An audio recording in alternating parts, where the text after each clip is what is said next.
बहुत बहुत स्वागत है सभी का पढ़ाई करो ऑनलाइन पर। आज की क्लास में हम बीए सेकेंड सेमेस्टर जियोग्राफी के आज हम चैप्टर 1 को बच्चों कंप्लीट करा रहे हैं। चैप्टर आपका जो 1 है, यूनिट आपका जो 1 है, इससे बनने वाले जितने भी आपके क्वेश्चन हैं, सबसे पहले बच्चों हम चैप्टर जो 1 है इसमें के जितने भी आपके लिखित के क्वेश्चन हैं उनको हम कराएंगे। उसके बाद इसी से बनने वाले जितने भी एमसीक्यू आपके क्वेश्चन बनेंगे इस चैप्टर में उसको भी हम साथ में कराएंगे, क्योंकि यूपी के बहुत सारे विश्वविद्यालय जो कि लिखित के कराते हैं पेपर, और भी जो कि काफ़ी यूनिवर्सिटी जो कि एमसीक्यू का भी पेपर कराती हैं। तो हमारी क्लास जो है दोनों विद्यार्थियों के लिए है, चाहे लिखित का पेपर हो आप में या फिर एमसीक्यू का पेपर हो। मतलब एमसीक्यू प्लस रिटन हमारी दोनों क्लास है, एक साथ हम करा रहे हैं। सभी विद्यार्थी देखेंगे, सभी यूनिवर्सिटी वाले बच्चे देखेंगे। बच्चों इसका सिलेबस मैंने ऑलरेडी डिस्कस कर दिया है। इसके 8 आपके चैप्टर है, 8 आपकी यूनिट है। इसका आज हम फर्स्ट चैप्टर जो फर्स्ट आपका यूनिट है इसको आज हम कंप्लीट कर रहे हैं। पेपर आपका जियोग्राफी का है। इसमें आपको पढ़ना कि ह्यूमन जियोग्राफी क्या है, मानव भूगोल क्या है, ये आपका पेपर का नाम है। यूपी के सभी विश्वविद्यालय का सिलेबस सेम है, यही आपको पढ़ना है। यदि आप अदर स्टेट से देख रहे हो, यदि आपको भी ह्यूमन जियोग्राफी ही पढ़ना है, चाहे आपका सेमेस्टर कोई भी हो, तो यही आपका सिलेबस होने वाला है। तो पहला इसका चैप्टर है क्या बच्चों, उसको समझ लो, तो भी हम यहाँ से क्वेश्चनों को देखेंगे। पहला बच्चों इसका चैप्टर है कि ह्यूमन जियोग्राफी है क्या, मानव भूगोल की इसकी अवधारणा क्या है, इसकी प्रकृति, इसका अर्थ समझेंगे, इसका क्षेत्र क्या है, और पुराणों के विशेष संदर्भ में भारत में भौगोलिक समझ का विकास। तो ये क्वेश्चन हम कराएंगे। तो बच्चों केवल इसमें एक ही आपका क्वेश्चन महत्वपूर्ण है लिखित वाले विद्यार्थियों के लिए कि मानव भूगोल क्या है, इसका अर्थ, इसकी परिभाषा, इसकी प्रकृति, इसका क्षेत्र। इससे एक क्वेश्चन जरूर आपके एग्जाम में बनेगा, इस बात की मैं 100% की गारंटी लेता हूँ। ठीक है, तो मानव भूगोल क्या है, सबसे पहले हम इसको समझ लेते हैं। इसका अर्थ, इसकी प्रकृति क्या है। तो मानव भूगोल क्या है बच्चों, यहाँ से हम इसकी परिभाषा को समझेंगे। तो बच्चों मानव भूगोल क्या है, मानव भूगोल भूगोल की एक महत्वपूर्ण शाखा है। मानव भूगोल क्या है, भूगोल की ही एक शाखा है, जिसके अंतर्गत हम मानव और वातावरण के अंतर संबंधों का जो है अध्ययन किया जाता है। मतलब जो है मानव भूगोल क्या है बच्चों, मानव भूगोल भूगोल की ही शाखा है जिसमें हम मनुष्य और जो वातावरण मतलब होता है पर्यावरण, तो जिसमें हम मनुष्य और पर्यावरण के बीच में जो संबंध है उसी का हम अध्ययन करते हैं, उसी के बारे में हम पढ़ते हैं, इसी को हम मानव भूगोल कहते हैं। बहुत ही सुंदर सी परिभाषा है। और इसमें जो है मानवीय समूह की जो शारीरिक संरचना है, जैसे कि मनुष्य का जो खान पीन है, मनुष्य का जो रहन सहन है, मनुष्य के जो आचार विचार है, इसमें पर्याप्त अंतर पाया जाता है। और मानवीय समूहों में इन अंतरों के लिए उस क्षेत्र विशेष का जो प्राकृतिक जो वातावरण होता है प्रमुख रूप से उत्तरदायी होता है। तो इस तरह से जो मनुष्य है उसका जो जीवन शैली है, तो ये कहीं ना कहीं देखा जाए तो प्राकृतिक जो वातावरण है एक दूसरे से जो है उसका संबंध होता है, एक दूसरे से उसका अंतर क्रिया होती है। तो इन्हीं दोनों के बीच में जो अंतर संबंध है, मनुष्य के बीच में, जो पर्यावरण के बीच में, तो इसी का हम अध्ययन करते हैं, इसी को हम मानव भूगोल कहते हैं। बहुत ही सुंदर सी परिभाषा है। और भी यहाँ से लिखा हुआ है, मानव कभी भी अपने वातावरण से अलग होकर जो है नहीं रह सकता है। मतलब जो मनुष्य है अपना जो वातावरण है, वातावरण क्या होता है बच्चों, जहाँ पर जैसे कि कोई मनुष्य रहता है तो उसके आस पड़ोस का जो माहौल होता है, जो क्षेत्र होता है, वही उसका वातावरण होता है। तो मनुष्य कभी भी जो है अपने वातावरण से अलग होकर नहीं रह सकता है, और मानव का उसके वातावरण के एक साथ परिवर्तनशील कार्यात्मक संबंध स्थापित रहता है। मतलब जो है मनुष्य क्या है, अपने साथ वातावरण के साथ में रहता है और उसके साथ एक परिवर्तनशील कार्यात्मक संबंध जो स्थापित करता है। और मानव भूगोल के अंतर्गत जो है हम मानव और वातावरण के इसी जो परिवर्तनशील कार्यात्मक जो संबंध है, इसी का हम अध्ययन करते हैं बच्चों, इसी को हम मानव भूगोल कहते हैं। इतनी सी परिभाषा आपको लिखना है।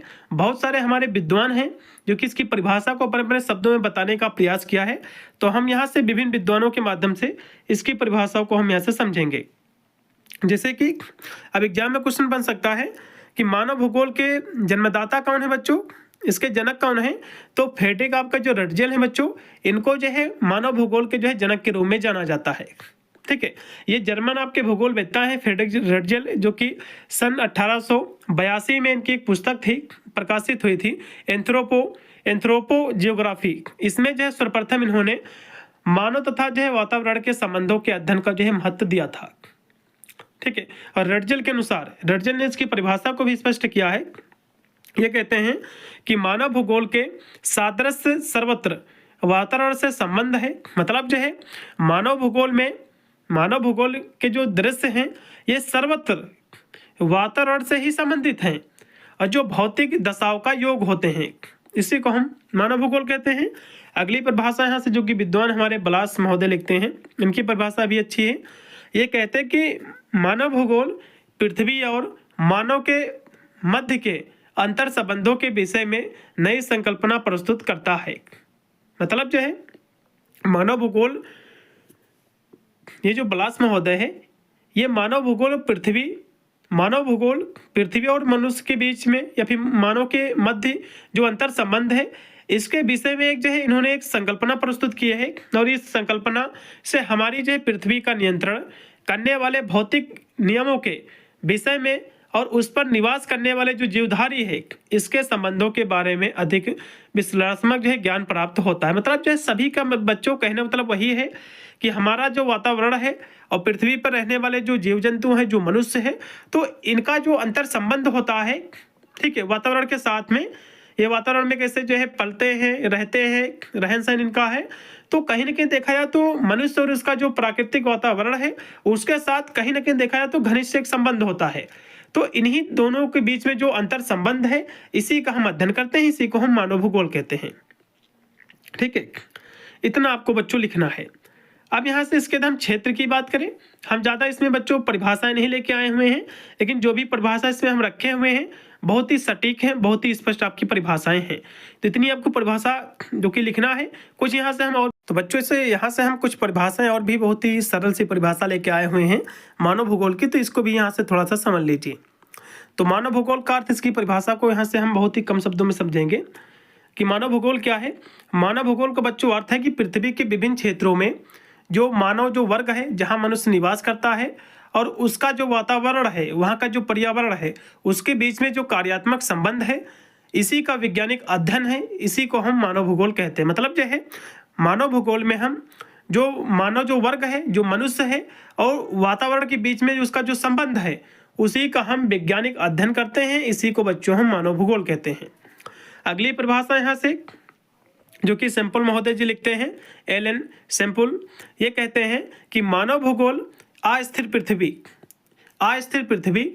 और चंचल मानव के परस्पर परिवर्तनशील संबंधों का अध्ययन है। इनका भी कहने का मतलब वही है कि मानव भूगोल क्या है, अस्थिर पृथ्वी और चंचल मानव के परस्पर जो परिवर्तनशील जो संबंध है, उसी का अध्ययन है, इसी को हम मानव भूगोल कहते हैं।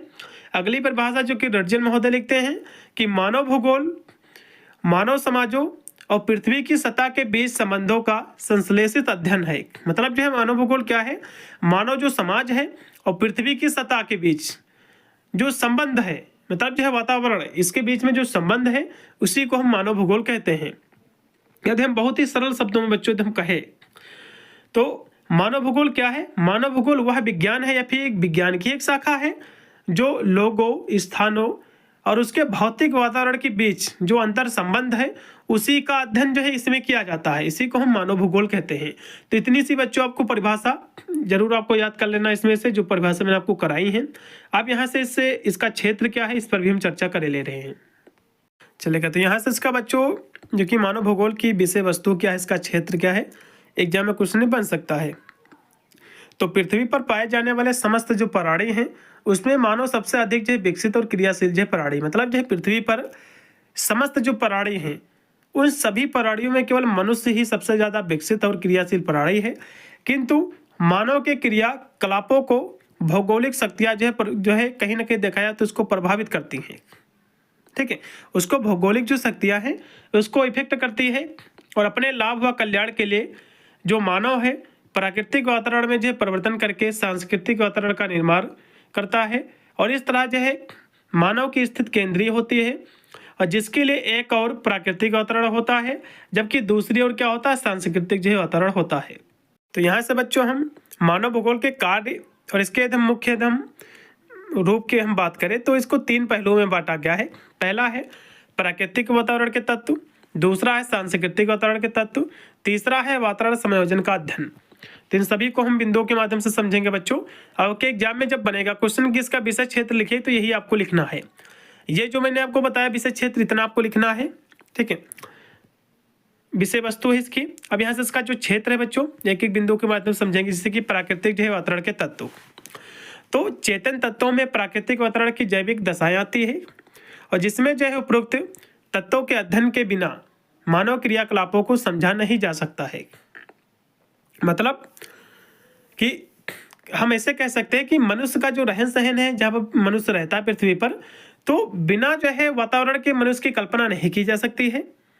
और प्राकृतिक वातावरण को उक्त तत्वों का मानवीय क्रियाकलापों पर किस प्रकार जो है प्रभाव पड़ा है, और यह जो है मानव भूगोल के अध्ययन क्षेत्र में सम्मिलित होता है। ठीक है, मतलब जो है मानव भूगोल में हम क्या है, जो मनुष्य रहता है, मनुष्य पर जो प्रभाव पड़ता है पर्यावरण का, हम उसका अध्ययन करते हैं। दूसरा इसका जो बिंदु था कि सांस्कृतिक वातावरण के तत्व क्या है बच्चों, तो सांस्कृतिक वातावरण का जन्म जो है मानव प्राकृतिक वातावरण की क्रियाओं और प्रक्रियाओं के फलस्वरूप होता है। इसके निर्माण में जहां एक और प्राकृतिक तत्वों का हाथ होता है, वहीं दूसरी ओर मानव की सामूहिक शक्ति का भी योगदान रहता है। मतलब जो है सांस्कृतिक वातावरण का जन्म जो है मानव प्राकृतिक वातावरण की जो क्रियाएं हैं और उसकी प्रतिक्रियाओं के फलस्वरूप होता है, और इसके निर्माण में जहां एक और जो प्राकृतिक तत्व होते हैं उसका हाथ होता है, वही दूसरी ओर मानव की सामूहिक शक्ति का भी योगदान होता है या फिर रहता है। अब यहाँ से तीसरा इसका जो बच्चों बिंदु था, अब इसी दूसरे बिंदु में जो आपका सांस्कृतिक जो वातावरण के जो तत्व हैं, इसको बच्चों जो है 3 भागों में बांटा है प्रोफेसर ब्रायन ने। पहला है विन्यास रूप, इसमें जो है मानव के द्वारा निर्मित जैसे कि खेत और जो है खान, मकान, व्यवसायिक स्थल, ये जो कि मनुष्य के द्वारा निर्मित है। उसके बाद है चल रूप, तो इसमें जो है मानव के द्वारा निर्मित जैसे कि यातायात के विभिन्न साधन ये आते हैं। क्रिया रूप क्या है मनुष्य का, इसमें जो है मानवीय व्यवसाय, कृषि करना, खेत, पशुचारण, शिक्षा, सरकार, स्वास्थ्य, उद्योग, व्यापार, धर्म, विज्ञान आदि जो है सांस्कृतिक तत्वों को जो है सम्मिलित किया जाता है। ठीक है, और भी यहाँ से लिखा हो कि वास्तव में मानव भूगोल का जो हृदय है स्थल वर्तमान सांस्कृतिक वातावरण की व्याख्या ही है। और वर्तमान समय में अमेरिका में मानव भूगोल के स्थान पर सांस्कृतिक भूगोल का प्रयोग निरंतर जो है बढ़ता जा रहा है। अब यहाँ से इसका जो तीसरा बच्चों अध्ययन का जो क्षेत्र था वो है वातावरण समायोजन का अध्ययन। ठीक है, तो मानव भूगोल के अध्ययन में उन विभिन्नताओं को भी सम्मिलित किया जाता है। मतलब जो है मानव भूगोल में हम उन विभिन्नताओं को भी जो है सम्मिलित करते हैं जो संसार के विभिन्न प्रदेशों में रहने वाली जनसंख्या की शारीरिक वेशभूषा, खान पीन, धार्मिक विश्वास और शासन प्रणालियों में अंतर बहुत व्यापक रूप जो है से पाया जाता है। मतलब जो है हम मानव भूगोल के अंतर्गत बच्चों हम विभिन्न भिन्नताओं का भी अध्ययन इसमें किया जाता है। जैसे कि देश में विभिन्न धर्मों के लोग रहते हैं, उनकी अलग अलग खान पीन होता है, वेशभूषा होती है, धार्मिक विश्वास होता है, तो इन सभी चीज़ों का भी अध्ययन इसमें हम करते हैं। उसके बाद आगे लिखा है कि इनमें से कुछ जो है भिन्नताएं मानव को जन्म से ही प्राप्त होती हैं, जबकि कुछ जो भिन्नताएं हैं प्राकृतिक वातावरण की भिन्नता की देन होती है। मतलब कुछ जो भिन्नताएं हैं बच्चों जन्मजात होती हैं, कुछ क्या है प्राकृतिक वातावरण के द्वारा जो है व्यक्ति सीखता है, फिर उसकी देन है। और मानव भूगोल के अध्ययन के क्षेत्र में यह सम्मिलित है कि मानवीय क्रियाकलापों में भिन्नताएं किस प्रकार संसार में विपरीत हैं, और साथ ही प्राकृतिक जो वातावरण है इन भिन्नताओं के वितरण को कहाँ तक प्रभावित करती हैं। इन सभी चीज़ों का अध्ययन जो है किसमें करते हैं, ह्यूमन जियोग्राफी में कहते हैं, मानव भूगोल में इसका हम अध्ययन करते हैं। तो इस तरह से बच्चों इसका क्षेत्र आपको लिखना है। अब यहाँ से मानव भूगोल के बच्चों उद्देश्य क्या है, आपके एग्जाम में क्वेश्चन बन सकता है, तो उसको भी थोड़ा सा समझ लीजिए। तो पहला इसका उद्देश्य है कि मानव कल्याण। तो मानव एवं जो है वातावरण के अंतर संबंधों का अध्ययन मानव कल्याण के लिए ही किया जाता है। मानव का जो वातावरण है इसको 2 भागों में बांटा गया है। एक है प्राकृतिक वातावरण जिसका निर्माण जो है मनुष्य ने नहीं किया है, प्राकृतिक ने किया है। दूसरा है सांस्कृतिक वातावरण जिसका निर्माण मनुष्य ने किया है। तो सांस्कृतिक जो वातावरण है जिसका निर्माण जो कि मनुष्य ने किया है, और सांस्कृतिक वातावरण का प्रभाव भी जो सांस्कृतिक बच्चों जो वातावरण है उसका प्रभाव भी मानवीय जीवन पर भौतिक शक्तियों की तरह ही पड़ता है। जैसे कि प्राकृतिक जो वातावरण होता है जैसे कि भूकंप वगैरह, उसका प्रभाव मनुष्य पर पड़ता है, ठीक उसी प्रकार जो सांस्कृतिक जो वातावरण है उसका भी भौतिक शक्तियों की तरह मनुष्य पर जो है प्रभाव उसका पड़ता है। जैसे कि सामाजिक और जो सरकारी नियमों की उल्लंघना करना, मतलब जो है कोई मान लो सामाजिक कोई नियम है और सरकारी कोई नियम है तो उसको तोड़ना, तो उसके लिए सरकार आपको दंड देती है। समाज में कोई आपने गलत काम कर दिया तो समाज आपको मारता है, पीटता है, दंड देता है। तो ठीक भूकंप की तरह ही है, जैसे कि प्राकृतिक जो कोई आपदा होती है जिससे मनुष्य को नुकसान होता है, मनुष्य को प्रभावित करती है, ठीक उसी प्रकार समाज के जो नियम हैं, कानून के जो नियम हैं, उसके अवहेलना करते हो, उसको तोड़ते हो, तो उसको लिए भी आपको जो है भूकंप की तरह प्रभाव आपको पड़ता है, मतलब आपको दंड दिया जाता है। तो अतः जो है मनुष्य अपने दोनों प्रकार का वातावरण के साथ अनुकूल संबंध बनाकर ही जो है प्रगति कर सकता है। मतलब जो है मनुष्य जो है पर्यावरण और सांस्कृतिक जो वातावरण है, जो प्राकृतिक वातावरण है, इन दोनों के साथ या फिर इनके अनुकूलन संबंध बनाकर ही जो है प्रगति कर सकता है, विकास कर सकता है। अगला इसका जो बच्चों उद्देश्य है, मानव समूहों या उसके जो है प्रदेशों का अध्ययन। तो मानव भूगोल में व्यक्तिगत मनुष्य के स्थान पर मानव समूहों का जो है अध्ययन किया जाता है। इन समूहों को हम जाति, प्रजाति, समाज, राष्ट्र आदि कई प्रकार के अध्ययन की सुविधा के लिए जो है बांटते हैं और उसका अध्ययन जो करते हैं। इसलिए मानव भूगोल का उद्देश्य मानव समूहों और उसके जो है निवास प्रदेशों का अध्ययन करना है। अगला इसका बच्चों जो उद्देश्य है लास्ट में, प्राकृतिक और सांस्कृतिक जो है वातावरण का आधिकारिक ज्ञान प्राप्त करना। तो वर्तमान समय में विज्ञान व तकनीकी ज्ञान के बढ़ जाने से विश्व के विभिन्न जो है प्रदेश समीप आते जा रहे हैं। विभिन्न जो है प्रदेशों में दोनों ही वातावरण के प्रभाव में भिन्नता जो है पाई जाती है, भिन्नता है। एक प्राकृतिक वातावरण, दूसरा है सांस्कृतिक वातावरण। तो मानवीय प्रगति जो है तभी संभव है, मनुष्य जो है तभी प्रगति कर सकता है, डेवलप हो सकता है, जब उन प्रदेशों के प्राकृतिक और सांस्कृतिक वातावरण का अधिक से अधिक ज्ञान प्राप्त किया जाए।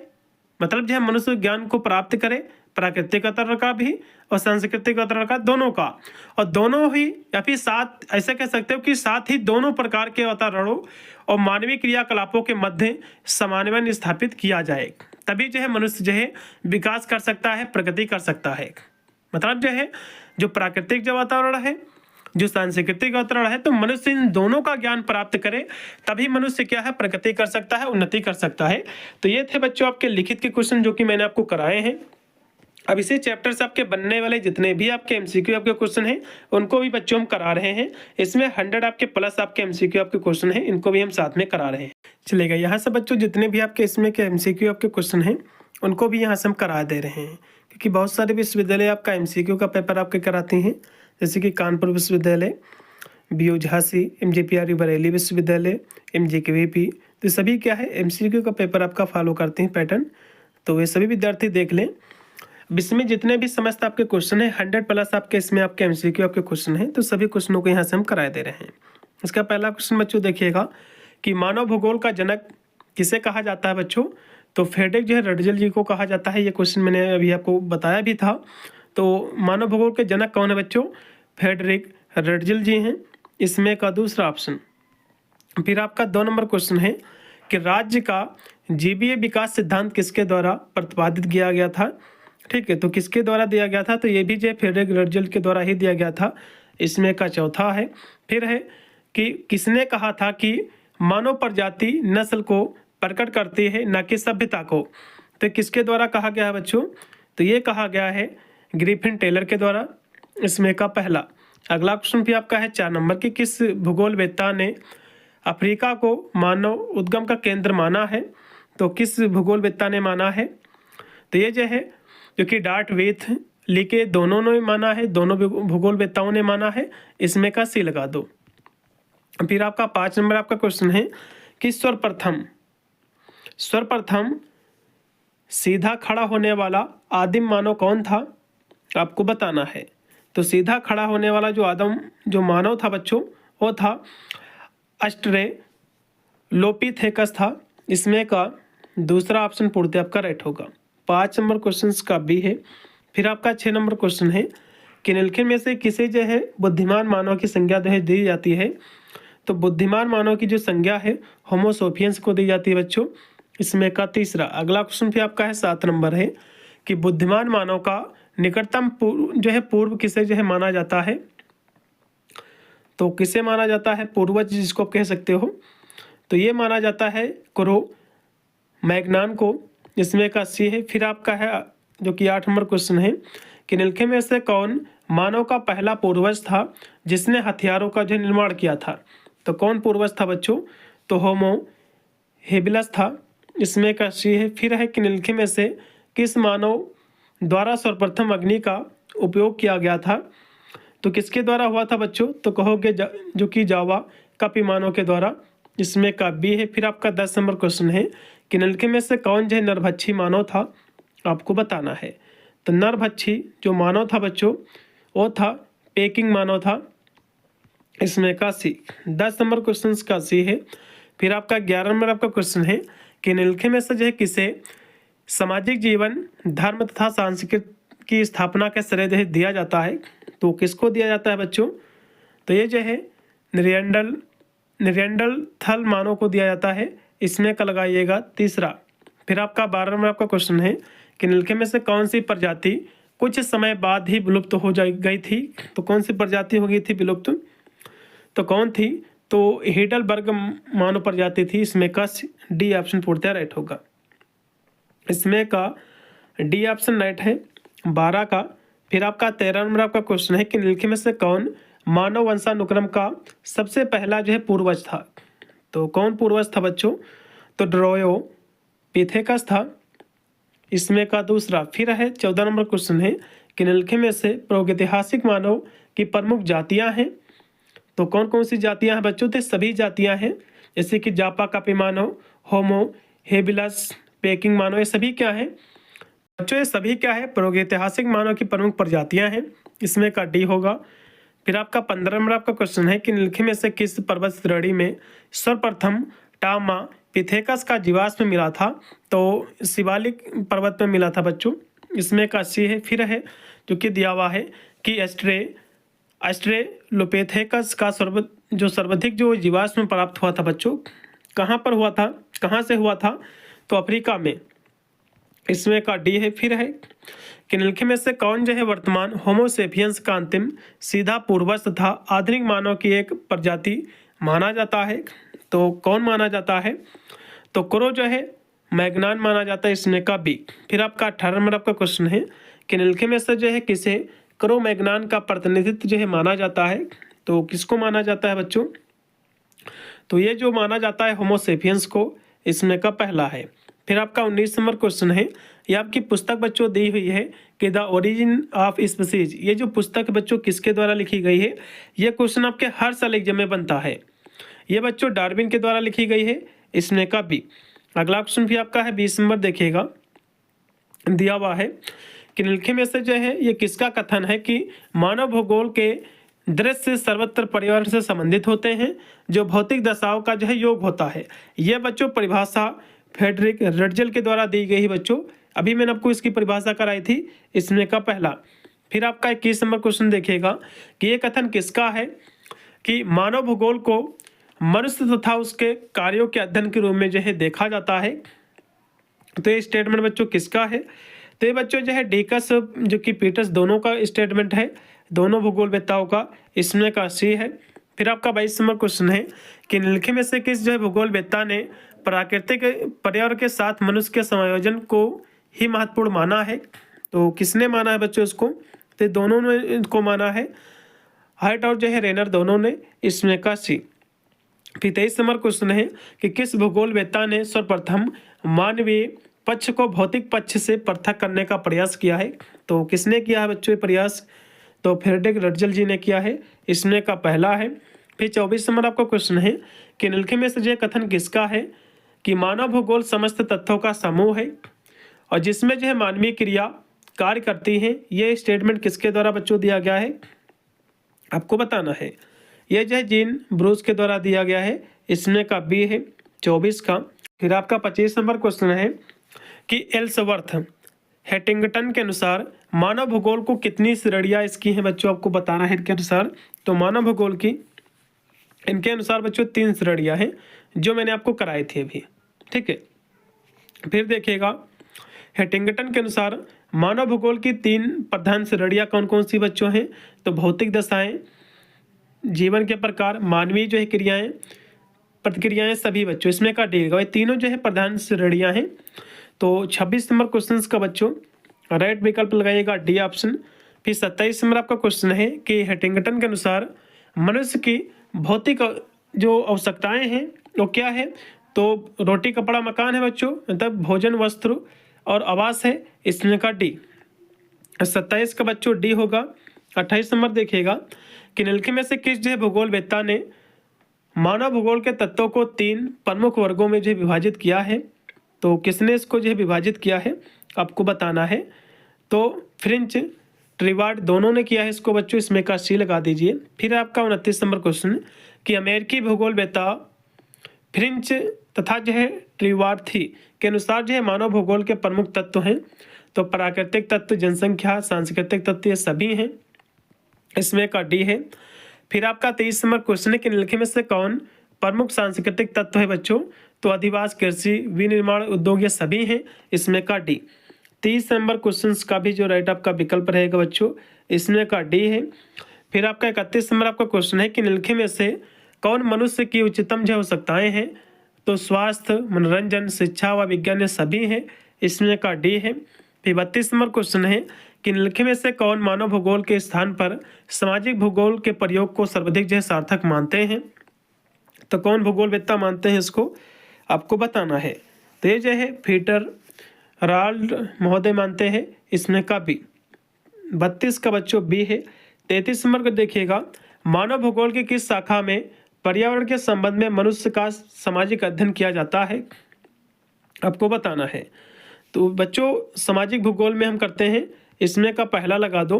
फिर 34 नंबर क्वेश्चन देखिएगा कि निम्नलिखित में से जो है किसके अंतर्गत मनुष्य के सामाजिक जीवन, व्यवहार व सामाजिक क्रियाओं का जो है अध्ययन किया जाता है? किसमें हम करते हैं इसका अध्ययन बच्चों आपको बताना है। तो हम जो है समाजशास्त्र में करते हैं, मनुष्य के व्यवहार, उसके वातावरण, उसका जो व्यवहार है मतलब बिहेवियर है, उसका अध्ययन करते हैं किसमें? समाजशास्त्र में, सोशियोलॉजी में। फिर आपका 35 नंबर क्वेश्चन है कि निम्नलिखित में से कौन जो है मानव समाज के विकास, प्रगति, नियमों की वैज्ञानिक व्याख्या करता है? तो कौन करता है बच्चों? तो समाजशास्त्र करता है, इसमें का पहला। 35 का पहला है।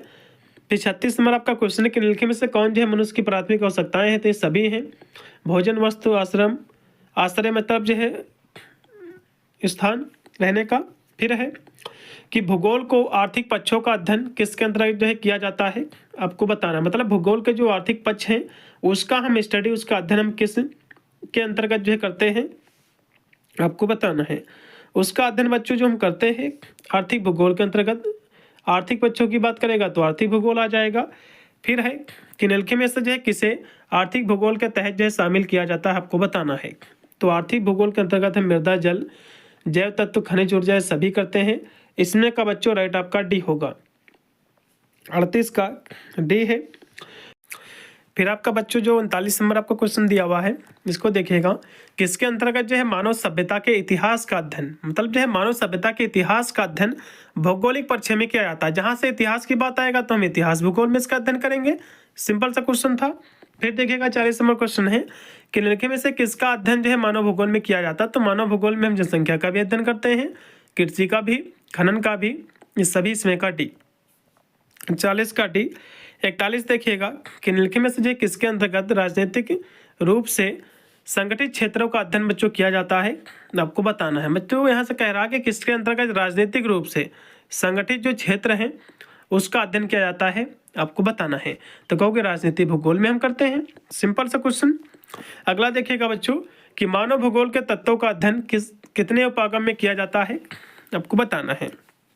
इसका बच्चों जो अध्ययन है हम 5 उपागम में करते हैं, इसमें का आप बी लगा दीजिए, इसमें का दूसरा। फिर है मानव भूगोल के अध्ययन में प्रयुक्त प्रमुख उपागम है, तो कौन सा प्रमुख जो उपागम है आपको बताना है। तो कहोगे पारिस्थितिकीय जो है उपागम, इसमें का पहला। फिर आपका है हाँ, फिर इसमें आप 43 के बाद 44 नंबर आपका एक क्वेश्चन है, इसमें 14 गलत दिया हुआ है, 44 नंबर क्वेश्चन है कि मानव भूगोल के किस जो उपागम में मानवीय प्रतिक्रियाओं तथा जो है पर्यावरणीय प्रभाव का अध्ययन किया जाता है? आपको बताना है। मानवीय जो है प्रतिक्रियाओं पर्यावरण के बीच में अध्ययन बच्चों हम करते हैं, किस उपागम में करते हैं?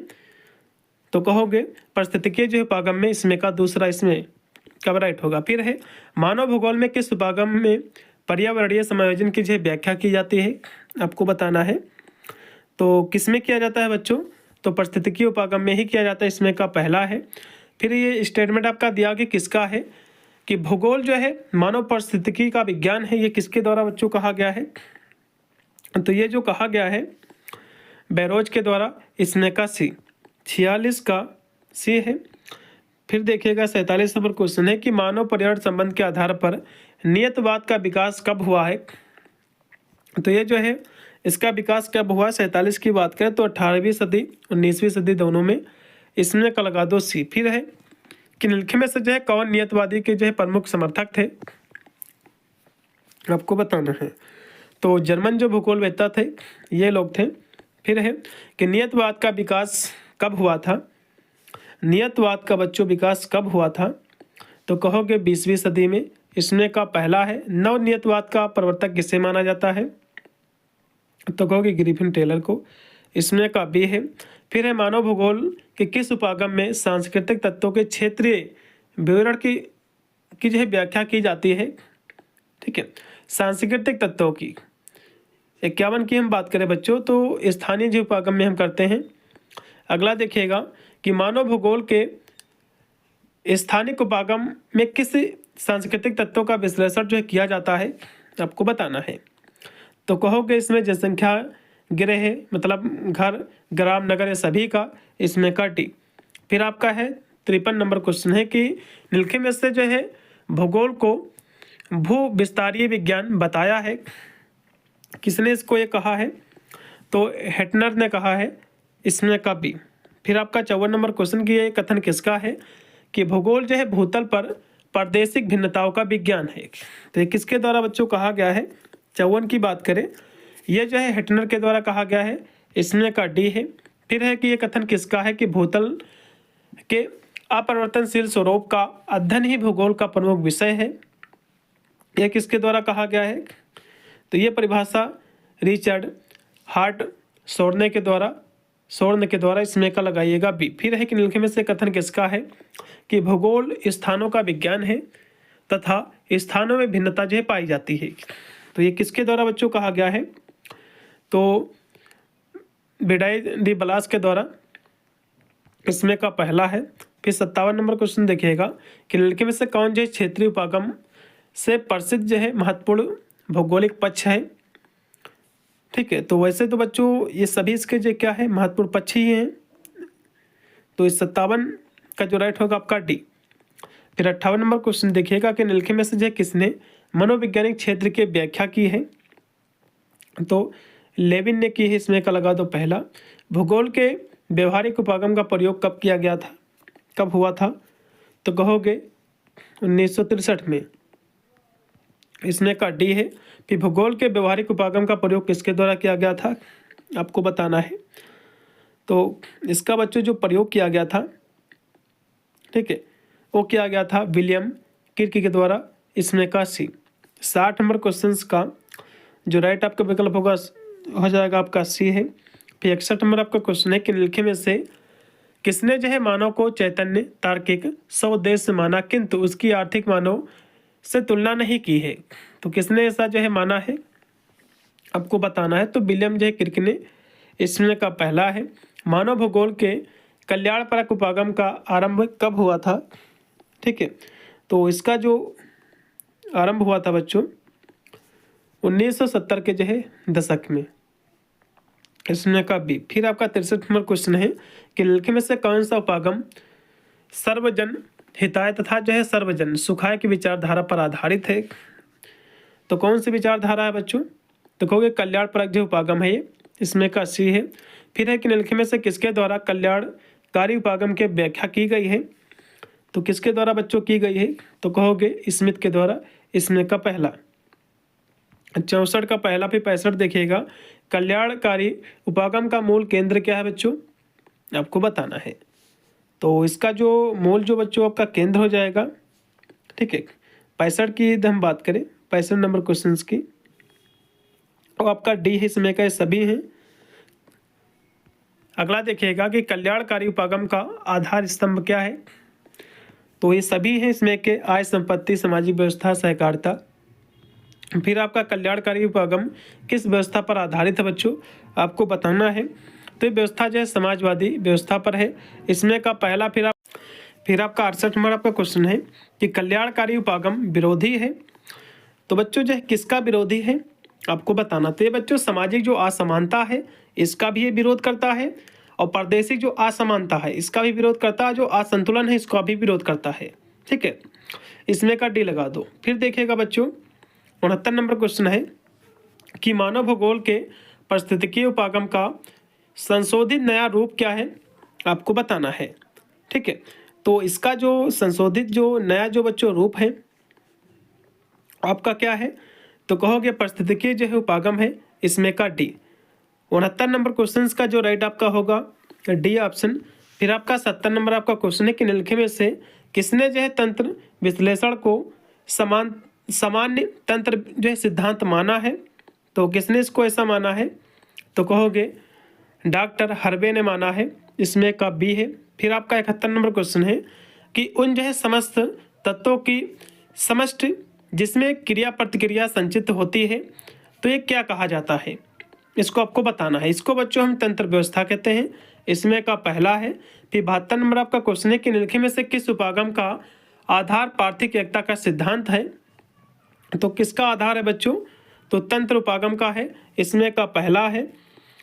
72 का पहला है। फिर 73 नंबर क्वेश्चन देखिएगा कि निम्नलिखित में से जो है किसने नगर तंत्र संकल्पना का सिद्धांत दिया था।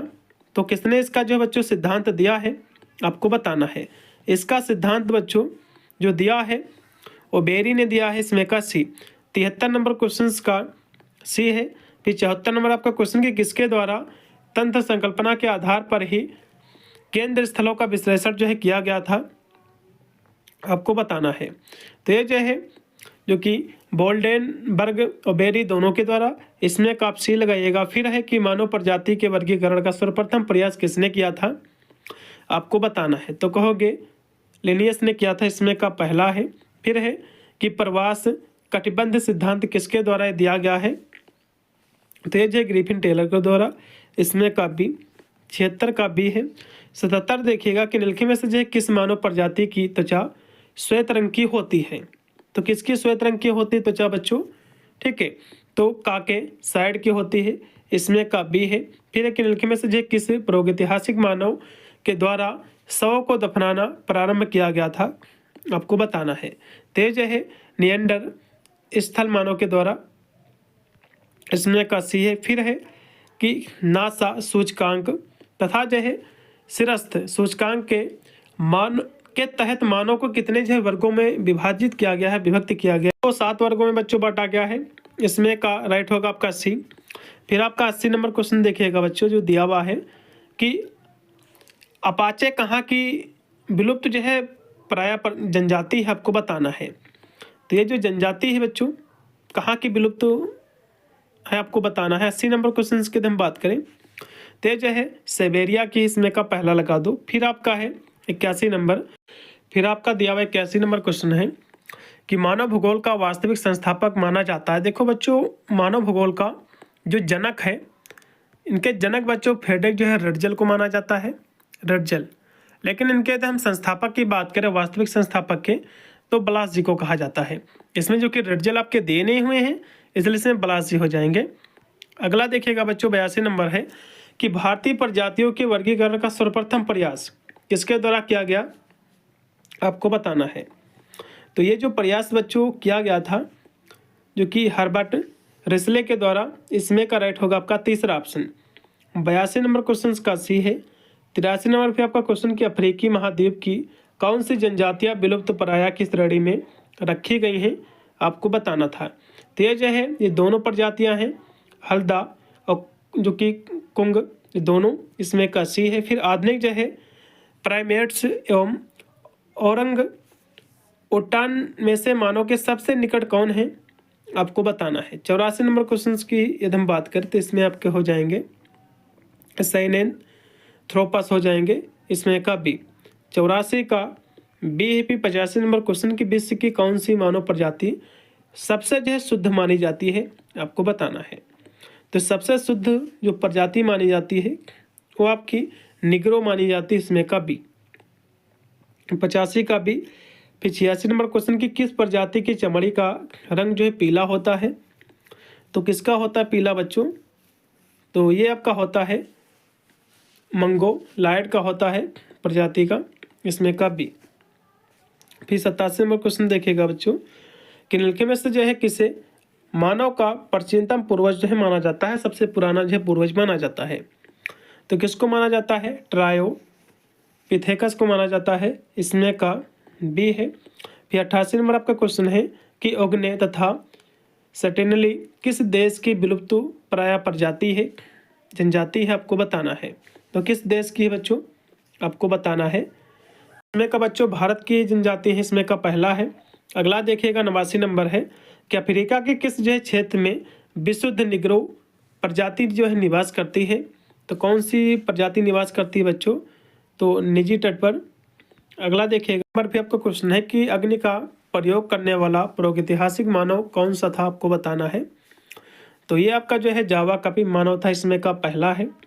फिर है कि वर्तमान मानव के जो है कपाल गुहा का आयतन प्राप्त होता है, ठीक है, तो कौन सा प्राप्त होता है बच्चों? 91 का जो राइट आपका विकल्प लगा दीजिए, इसमें का सी ऑप्शन 1475 सीसी। अगला देखिएगा कि शिलाओं का रंगीन चित्रकारी सर्वप्रथम किस मानव ने किया था, आपको बताना था। तो इसका प्रयोग बच्चों जो है क्रो मैग्नान ने किया था, इसमें का पहला है। किस मानव प्रजाति ने आत्मा की आत्मरक्षा के विश्वास को जन्म दिया है? तो किसने इसको जन्म दिया है बच्चों? तो निएंडरथल मानव ने, इसमें का पहला है। यूरोप में विकसित मानव की प्रमुख प्रजाति थी, तो कौन सी बच्चों प्रजाति थी? तो हिडलबर्ग मानव, इसमें का बी है। फिर 95 है कि भौगोलिक तत्वों की प्राकृत के आधार पर भूगोल को किन दो शाखाओं में बांटा गया है बच्चों?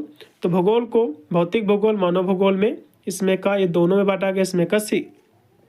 95 का सी है।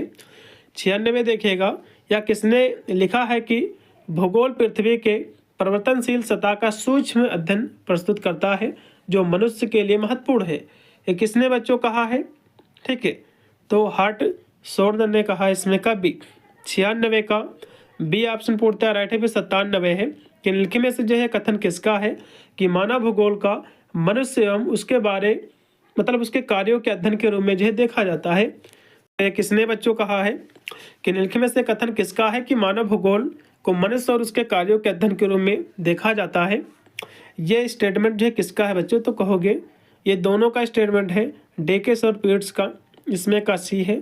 फिर 98 है कि निम्नलिखित में से जो है किसके द्वारा विनाशकारी आर्थिक क्रियाओं को आर्थिक लूट की सेवा प्रदान की गई है, आपको बताना है। तो ये जो है जीन ब्रूस के द्वारा, इसमें का बी है। फिर आपका 99 नंबर क्वेश्चन है कि हेटनर के द्वारा भूगोल को भूविस्तरीय विज्ञान कब बताया गया था, आपको बताना है। तो 1905 में बच्चों बताया गया है, इसमें का सी लगाइएगा। फिर ये कथन किसका है कि व्यवहारिक पर्यावरण वास्तविकता और सांस्कृतिक मूल्यों की अंतःक्रिया का उसका परिणाम होता है? ये किसके द्वारा बच्चों कहा गया है? तो ये जो स्टेटमेंट दिया गया है विलियम किर्की के द्वारा, इसमें का पहला है। फिर है कि कांट ने भूगोल के 6 भाग के लिए किसमें जो है सम्मिलित नहीं किया था, आपको बताना है। इनके 6 भाग में कौन सा सम्मिलित नहीं है? इसमें चिकित्सीय भाग बच्चों सम्मिलित नहीं और सभी इसके भाग सम्मिलित हैं। फिर है कि प्रिंसिपल डी जियोग्राफी ह्यूमन ये पुस्तक किसने लिखा है बच्चों? तो ये जो पुस्तक लिखी गई है, ये पुस्तक आपकी ब्लास के द्वारा लिखी गई, क्वेश्चन आपके एग्जाम में बनेगा। फिर है लैंडर कुंडे, ये जो है जो कि कार्ल रिटर के द्वारा लिखी गई पुस्तक है, इसमें किसका बच्चों वर्णन किया गया है, आपको बताना है। तो इसमें जो है प्रादेशिक भूगोल का ये क्वेश्चन आपके एग्जाम में बनेगा, पुस्तक किसकी है। फिर है कर्मिक भूगोल के अंतर्गत जो है कौन नहीं आता है? तो कर्मिक भूगोल में बच्चों जो है हम इसमें भूआकृति का भी अध्ययन करते हैं, जलवायु, राजनीतिक भूगोल, लेकिन वनस्पति भूगोल इसमें नहीं आता है, इसमें का आप लगा दीजिएगा सी। फिर आपका है कि मेजर नेचुरल रीजियंस, ये पुस्तक किसके द्वारा बच्चों लिखी गई है? ये पुस्तक आपकी H.J. फ्लेवर के द्वारा, इसमें का बी। 95 मतलब 105 का जो राइट होगा, इसमें का बी है। आपका 106 नंबर क्वेश्चन कि मानव भूगोल में अध्ययन किया जाता है। देखो मानव भूगोल बच्चों जो है मनुष्य और पर्यावरण के बीच में उसका अध्ययन है, अंतर संबंधों का। इसमें हम मनुष्य और पृथ्वी का अध्ययन किया जाता है? नहीं भैया, चट्टानों का अध्ययन भी नहीं करते हैं, जलमंडल का भी नहीं। इसमें का डी लगाओ, क्योंकि मनुष्य और पर्यावरण के बीच में हम अंतर करते हैं, ना कि हम पृथ्वी वगैरह का। फिर है किसने कहा कि मानव भूगोल मानव पारिस्थितिकी है? किसके द्वारा कहा गया बच्चों? तो बैरोज के द्वारा इसमें का पहला है। फिर है कि निम्नलिखित में से कौन सा सिद्धांत मानव भूगोल से संबंधित नहीं है? आपको बताना है, ठीक है। तो इसमें जो है पहले से नहीं संबंधित और सभी हैं। फिर है मानव भूगोल के अध्ययन को 4 भागों में किसने विभाजित किया है? तो इसको बच्चों विभाजित जो किया है रटजल जी ने, इसमें का डी लगाओ। फिर है प्रोफेसर जो कि रॉक्सबी ने जो है मानव भूगोल को कितने भागों में बांटा है? इसको जो है 6 भागों में उन्होंने बांटा है, इसमें का पहला है। फिर है ग्रोथ पोल थ्योरी किसके द्वारा प्रतिपादित की गई है? तो जो है पैरोक्स के द्वारा, इसमें का पहला है। फिर है समदैशिक सतह किसे कहते हैं? तो ये जो है भावात्मक सतह को, इसमें का पहला लगाओ। फिर है कि 1960 में मानव भूगोल का प्रथम विषय क्या था? आपको बताना है। इसका विषय था समाज के स्थानिक संगठन का अध्ययन था, इसमें का बी है। स्थानिक प्रसार प्रक्रियाओं के अध्ययन में सबसे जो प्रमुख योगदान है किसने दिया था? आपको बताना है बच्चों। तो इसमें जो है हैगर स्टैंड ने, इसमें का पहला है। कौन सा बच्चों जो है मिलान सही नहीं है? आपको बताना है। तो 15 नंबर क्वेश्चन की बात करें बच्चों, ठीक है।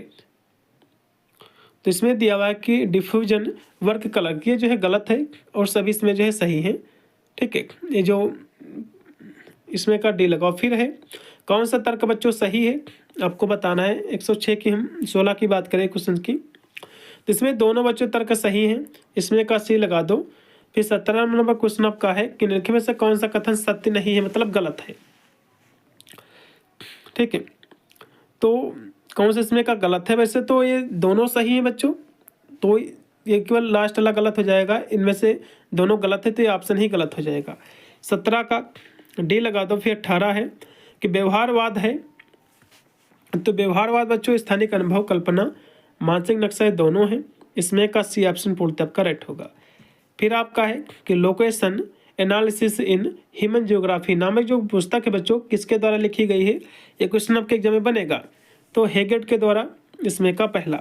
फिर आपका 20 नंबर क्वेश्चन देखिएगा कि व्यवहारिक भूगोल विचार कौन सा है? आपको बताना है। व्यवहारिक भूगोल विचार है तो कौन सा है? 20 नंबर क्वेश्चन की बात करें तो मॉडर्न जियोग्राफर्स का है, इसमें का बच्चों सी। तो ये थे आपके 100 जो कि 20 इसमें एमसीक्यू क्वेश्चन थे जो कि मैंने कराए हैं। कुछ अभी 20 क्वेश्चन और भी बच्चों बचे हैं, इनको भी देख लीजिए। तो बच्चों 20 क्वेश्चन और आपके बच रहे थे, तो मैंने सोचा इनको भी करा दें, क्योंकि इसी आपके चैप्टर के ही हैं, तो इनको भी देख लीजिए। ये 17 क्वेश्चन और आपके हैं, ज़्यादा नहीं हैं, ठीक है, चलेगा। पहला क्वेश्चन देखिएगा कि पुराणों में वर्णित जम्बू द्वीप जो है किस भूखंड का नाम है? आपको बताना है। तो ये जो है जो कि ये यूरेशिया भूखंड का नाम है, इसमें का सी है। फिर देखिएगा कि ग्रह गणित ग्रंथ निम्नलिखित में से जो किसका है? ये तो कहोगे गणेश जो है देवज्ञ का है, इसमें का सी है। फिर है दिया हुआ है कि स्वर्णिम आकाश से चांदी की भांति सफ़ेद पृथ्वी के उद्भव का वर्णन किस जो है भेद में मिलता है? आपको बताना है। तो ऋग्वेद में मिलता है, इसमें बच्चों का पहला है। फिर है कि निम्नलिखित में से जो किस पुराण में मथुरा का विशेष वर्णन जो मिलता है? तो मथुरा का विशेष जो वर्णन मिलता है 12 पुराण में मिलता है, इसमें का बी है। केदारनाथ, बद्रीनाथ, बद्रिकाश्रम, धानेश्वर, कुरुक्षेत्र जैसे तीर्थ स्थल का जो विवरण है किस पुराण में मिलता है बच्चों? आपको बताना है। तो वामन जो है पुराण में, इसमें का पहला है। फिर है पंच सिद्धांतिका नामक जो खगोल की जो ग्रंथ है, ये किसका है? तो ये जो ग्रंथ है बच्चों, ये ग्रंथ आपका हो जाएगा 12 मिहिर का है, इसमें का बी है। महाभारत में किसे विश्व का केंद्र जो है बताया है? तो विश्व का केंद्र बताया है मेरू पर्वत को, इसमें का पहला है। फिर है कि निम्नलिखित में से कौन सा विकल्प जो है गलत है? 8 नंबर क्वेश्चन की बात करें तो श्रृंगवान के उत्तर में जो है हेमकूट है, तो उत्तर में हेमकूट नहीं बच्चों, ये गलत है, इसमें का लगाइएगा डी ऑप्शन। फिर है कि महाभारत काल में पृथ्वी को किस तरह का बताया गया है, तो पृथ्वी को जो है इसमें बताया गया है गोलाकार तस्तरी के रूप में, इसमें का बी। फिर आपका 10 नंबर क्वेश्चन है कि पंच सिद्धांतिका नामक ग्रंथ में पृथ्वी का व्यास कितना बताया गया है, आपको बताना है। तो 44 मील 8100, इसमें का पहला है। फिर है कि जितने दिन में चंद्रमा पृथ्वी की परिक्रमा पूरी कर लेता है तो उससे जो है क्या कहा जाता है बच्चों, ठीक है, तो उसको हम कहते हैं चंद्रमास कहते हैं। फिर आपका है 12 नंबर क्वेश्चन है कि अर्थ वेद में हिमावंत एवं मुजावन पर्वतों के अतिरिक्त किस पर्वत का उल्लेख मिलता है, आपको बताना है। तो कहोगे महामेरु का पर्वत का, इसमें का बी है। रामायण में वर्णित जम्बूद्वीप के उत्तर में कौन सा पर्वतमाला नदी जो है बताई गई है, आपको बताना है। तो कहोगे मेर, इसमें का डी। फिर आपका 14 नंबर है वैदिक काल में इनमें से कौन सा भौगोलिक ज्ञान के स्रोत थे, तो ये सभी बच्चों थे वेद, ब्राह्मण ग्रंथ, अरण्य, उपनिषद, ये सभी, इसमें का डी। फिर आपका है 15 नंबर क्वेश्चन कि ब्रह्मांड की यांत्रिक उत्पत्ति संबंधी विचार कब विकसित हुआ, आपको बताना है। तो ये बच्चों विकसित हुआ था ऋग्वेद काल के अंतिम जो चरण में, इसमें का सी। फिर आपका भूकंप शब्द का प्रयोग सर्वप्रथम किन ग्रंथों में मिलता है, इसका प्रयोग बच्चों, तो इसका प्रयोग जो मिलता है उपनिषद में मिलता है या फिर पुराण में, फिर वेद में, तो बच्चों पुराणों में मिलता है, इसमें का बी लगाओ, 16 का बी। फिर लास्ट में आपका बच्चों 17 नंबर क्वेश्चन आपका दिया हुआ है कि किस क्षेत्र को निरंतर सभ्यता की सबसे पुरानी दुनिया होने का समर्थन जो है दिया जाता है, ठीक है, तो किसको दिया जाता है बच्चों, तो कहोगे भारतीयों को, भारत को। तो इसमें का पहला, तो ये थे बच्चों आपके क्वेश्चन 120 आपके वे क्वेश्चन थे और 17 क्वेश्चन आपके ये, मतलब 100 आपके जो 37 क्वेश्चन जो कि मैंने MCQ के भी कराए हैं। जितने भी ये क्वेश्चन आपके बनेंगे, चाहे जितने भी आपके क्वेश्चन हो, मैं सभी करा दूंगा, क्योंकि हम चैप्टर क्लासें करा रहे हैं तो हम कोई भी क्वेश्चनों को छूटने नहीं देंगे। और बहुत ही शीघ्र इसका हम सिलेबस कंप्लीट करा रहे हैं, सभी विद्यार्थी जुड़े रहेगा, हर एक वीडियो का नोटिफिकेशन आपको मिलता रहेगा। मिलता है वीडियो के लिए, तब तक सभी को thank you for watching this video.